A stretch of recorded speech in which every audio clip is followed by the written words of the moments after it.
সম্পূর্ণ কাশিদাসী মহাভারতের ৫৮তম পর্বে আমাদের থাকছে নকুল ও সহদেবের জন্ম।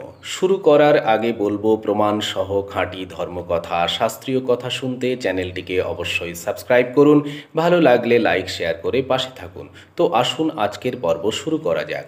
একদিন পাণ্ডু রাজাকে একা পেয়ে মাদ্রী দেবী বলতে লাগলেন, এখন কুরু বংশের ৩ পুত্রবধূর মধ্যে ২ জনই পুত্রবতী হয়েছেন। শুনলাম গান্ধারীর ১০০ পুত্র সন্তান হয়েছে, আর নিজের চোখে কুন্তির ৩ পুত্র সন্তানকে দেখছি। শুধু আমি একা অভাগিনী পুত্র সুখে বঞ্চিত রইলাম। তোমাকে আর কি বলবো, সবই আমার কর্মফল। কুন্তি যদি দয়া করে অনুগ্রহ করে আমাকে মন্ত্র দিত, তবে আমিও মন্ত্র জপ করে দেবতার বরে পুত্র সন্তান লাভ করতে পারতাম। কিন্তু আমার মনে ভয় হয়, সে আমার সতীন, আমাকে মন্ত্র দেয় কি না দেয়। তুমি যদি নিজে কুন্তিকে বলো, সে না করবে না।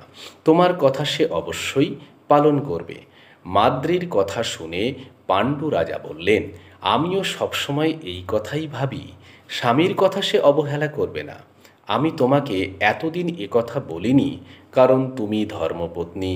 আমার কথা শুনবে কি না শুনবে সে বিষয়ে নিশ্চিত ছিলাম না। এখন যখন তুমি আমাকে বলছো, আমি অবশ্যই তোমার কারণে কুন্তিকে বলবো। তারপর পাণ্ডু রাজা কুন্তিকে একান্তে পেয়ে বললেন, কুলের কল্যাণের কারণে তোমাকে কথা বলছি। জানো তো, ইন্দ্রত্ব পেয়েও ইন্দ্রদেব শাস্ত্র অনুসারে যশের কারণে নিয়মিত যজ্ঞ করেন। ব্রাহ্মণেরা বেদে পারঙ্গম হয়েও গুরুর সেবা যত্ন করেন। তুমি তো পতিব্রতা, সতী নারীর ধর্মকথা সব জানো। সেই কারণেই আমি তোমাকে বলছি, তুমি মাদ্রীকে ভব সংসারে উদ্ধার করো। মাদ্রীর বংশ রক্ষা করার একটা উপায় করো। এই কথা শোনার পর কুন্তী দেবী পাণ্ডুকে বললেন, তোমার আজ্ঞায় আমি তাকে একবার মন্ত্র দেব। তারপর মাদ্রী দেবীকে ডেকে এনে প্রসন্ন চিত্তে তাকে মন্ত্র বলে দিলেন। মাদ্রী দেবী মন্ত্র পেয়ে মনে মনে ভাবতে লাগলেন, কুন্তী আমাকে একবারের বেশি মন্ত্র দেবে না, তাহলে কি উপায়ে আমি একাধিক পুত্র সন্তানের জননী হতে পারি। অনেক ভেবে মাদ্রী দেবী এই সিদ্ধান্তে পৌঁছালেন, দেবতাদের মধ্যে যুগ্ম দেবতা হলেন অশ্বিনী কুমারেরা। অতএব আমি তাদের উদ্দেশ্যেই মন্ত্র জপ করব। মন্ত্র জপে স্মরণ করা মাত্র মন্ত্রের প্রভাবে অশ্বিনী কুমারদ্বয় উপস্থিত হলেন সেখানে। তাদের মিলনে গর্ভের সঞ্চার হল এবং যথাসময়ে মাদ্রী দেবী 2 পুত্র সন্তানের জন্ম দিলেন। জন্মমাত্র আকাশবাণী হল, রূপে গুণে এই 2 পুত্র সন্তান সংসার আলো করবে। এইভাবে পঞ্চপাণ্ডবের আবির্ভাব হলো।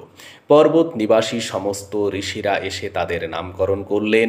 জ্যেষ্ঠের নাম হলো যুধিষ্ঠির, ভয়ঙ্কর মূর্তি সে হলো ভীমবীর।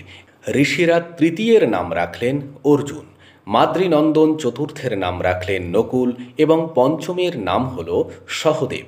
দিনে দিনে 5 ভাই দেব অবতারের মতো বড় হতে থাকল। সিংহ সদৃশ চেহারা এবং সিংহ বিক্রম নিয়েই বাড়তে থাকলো তারা। 5 ভাইয়ের সৌন্দর্যে উজ্জ্বল হলো শত শৃঙ্গ পর্বত। পুত্রদের মুখ দেখে অপার আনন্দে ভাসতে থাকলেন পাণ্ডু সহ কুন্তী ও মাদ্রী দেবী। সন্তানদের তিল মাত্র চোখের আড়াল হতে দেন না রাজা পাণ্ডু। এইভাবে তারা 5 পুত্রের লালন পালন করতে লাগলেন।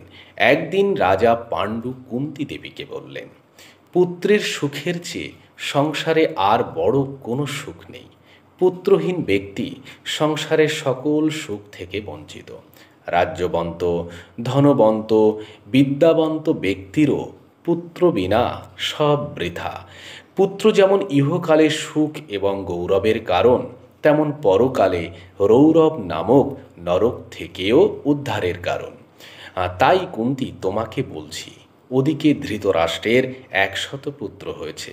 তুমি যদি আর একবার মাদ্রীকে মন্ত্রদান করতে, তবে আরও পুত্র সন্তান হতো আমাদের। জানো তো, বহু পুত্রে বহু সুখ হয় সংসারে।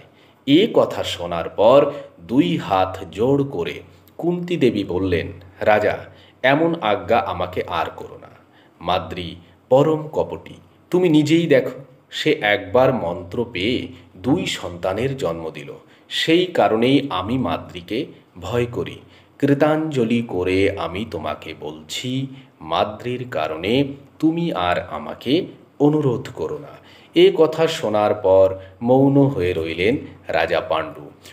অতএব এই পর্যন্তই তাকে আরও পুত্রের বাঞ্ছা ত্যাগ করতে হলো। যাই হোক, পাণ্ডবের জন্ম কথা অপূর্ব কথন, সবাঞ্ছিত ফল লভে শুনে যেই জন। ব্যাসের বচন ইথে নাহিক সংশয়, পাঁচালী প্রবন্ধে কাশী রামদাস কয়। আজ এই পর্যন্তই। আগামী পর্বে থাকছে আমাদের পাণ্ডু রাজার মৃত্যু ও মাদ্রীর সহমরণ। ভালো থাকুন সবাই।